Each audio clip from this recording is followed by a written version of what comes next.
नमस्कार दोस्तों, मैं डॉक्टर अरविंद कुमार राव आपके अपने चैनल अरविंद का अड्डा पे हार्दिक स्वागत करता हूं। दोस्तों, मैं उम्मीद करता हूं आप और आपका परिवार इस कोरोना काल में भी स्वस्थ और सुरक्षित होंगे। जैसा कि दोस्तों आप जानते हैं कि अभी जल्द ही पश्चिम बंगाल में विधानसभा चुनाव संपन्न हुए, जिसका परिणाम 2 मई को जारी किया गया। इसमें बहुत सी ऐसी चौंकाने वाली चीज़ें सामने आई हैं, जिनमें से हम कुछ चीज़ों के बारे में डिस्कशन करेंगे।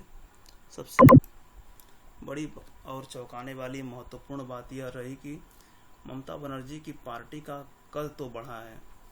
उसमें पार्टी ने अच्छा परिणाम दिखाया है, उसकी सीटों की संख्या बढ़ी है। जबकि दूसरी तरफ अगर देखा जाए तो वहीं भाजपा के खाते में भी 77 सीटें आई हुई हैं, जो कि एक ठीक ठाक सीटें कहा जा सकता है। लेकिन इसके बावजूद ममता बनर्जी अपनी खुद की सीट नंदीग्राम से जो वो लड़ी थी, वो बचाने में वो कामयाब नहीं हो पाई। उनके विपक्ष में भाजपा के प्रत्याशी शुभेंदु अधिकारी जी लड़े थे, जो उस सीट को जीत लिए। अब समस्या इस बात की आ गई है कि क्या ममता बनर्जी अगर सीट हार गई हैं तो वो पश्चिम बंगाल के मुख्यमंत्री बनेंगी या नहीं बनेंगी, क्योंकि ममता बनर्जी ऑल इंडिया तृणमूल कांग्रेस की मुखिया हैं। इस वर्तमान में मुखिया वो इस समय हैं, इसलिए पार्टी के लोग जाहिर सी बात है कि चाहेंगे कि वही मुख्यमंत्री बने। लेकिन समस्या इस बात की है दोस्तों कि ममता बनर्जी विधानसभा इलेक्शन जीत नहीं पाने के कारण वो इस समय वर्तमान में विधानसभा सदस्य भी नहीं हैं और विधान परिषद के सदस्य भी नहीं हैं। इस कारण से यह कैसे संभव होगा कि ममता बनर्जी दोबारा पश्चिम बंगाल के मुख्यमंत्री बन सकें। तो इन्हीं क्वेश्चनों को जानने की हम कोशिश करते हैं अपने इस चैनल के माध्यम से। आइए दोस्तों शुरू करते हैं। तो इसमें हम 2-3 तरीके से बातों को या प्रश्न के हिसाब से सोच सकते हैं कि क्या ममता बनर्जी नंदीग्राम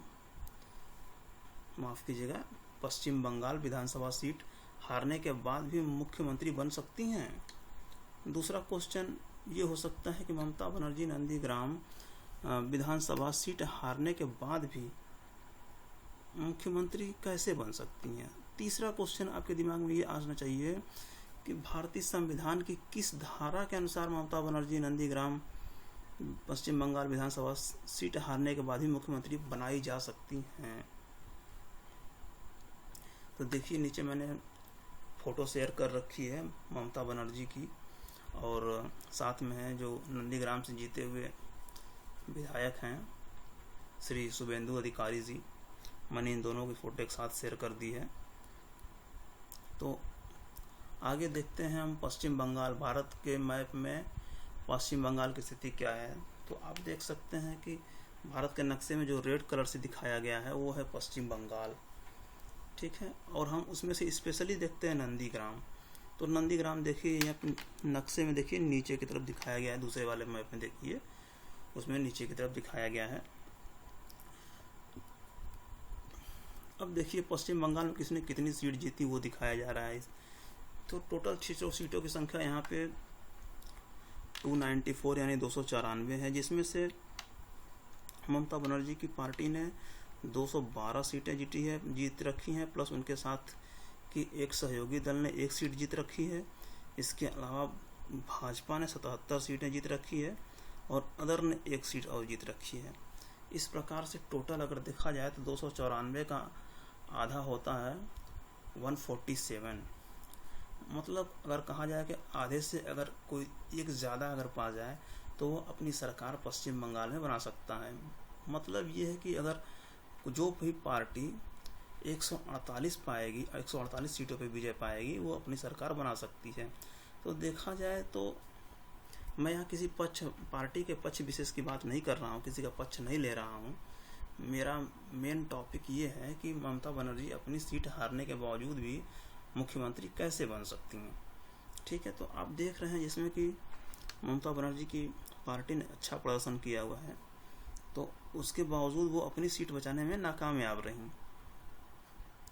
तो देखिए अब इसमें क्या होता है कि राज्यपाल की सहमति से किसी को भी मुख्यमंत्री बनाया जा सकता है। इसमें देखिए क्या क्या चीज़ें आपको नई चीज़ें पता चलने वाली हैं।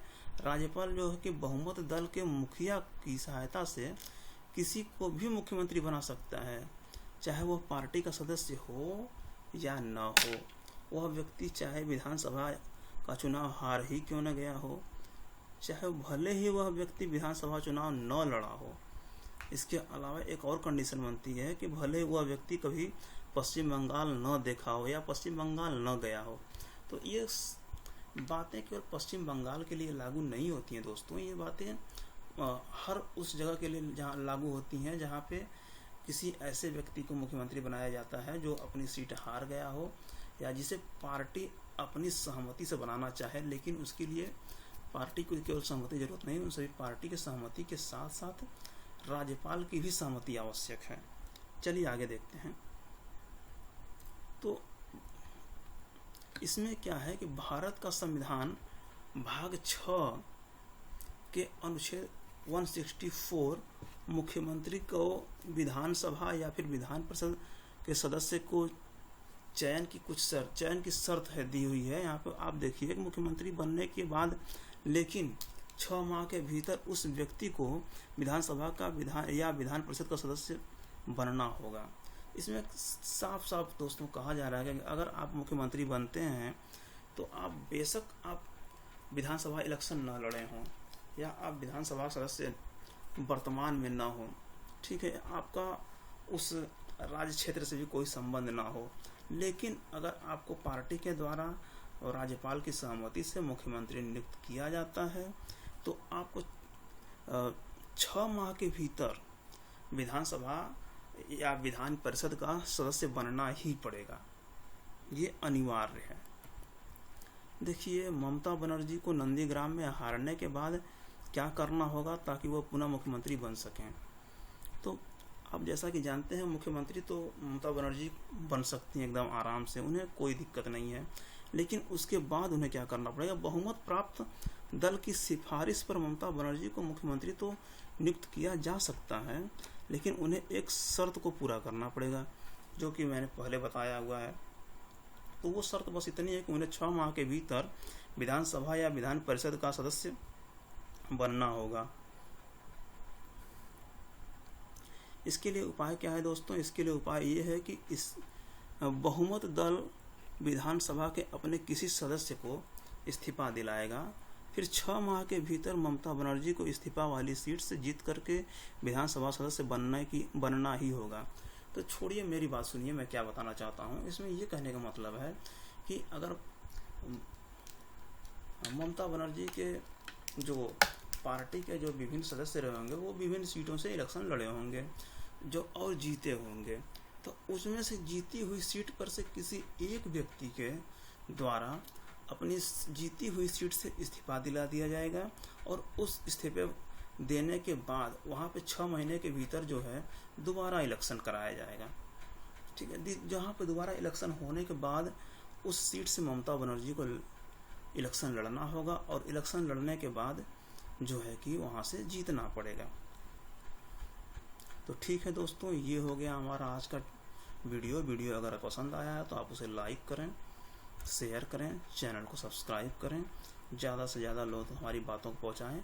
और अगर आपके कोई कमेंट हो या फिर सुझाव हो तो आप प्लीज़ उसे हमें चैनल के नीचे कमेंट बॉक्स में ज़रूर दें। आपके कमेंट्स का स्वागत है। Thank you.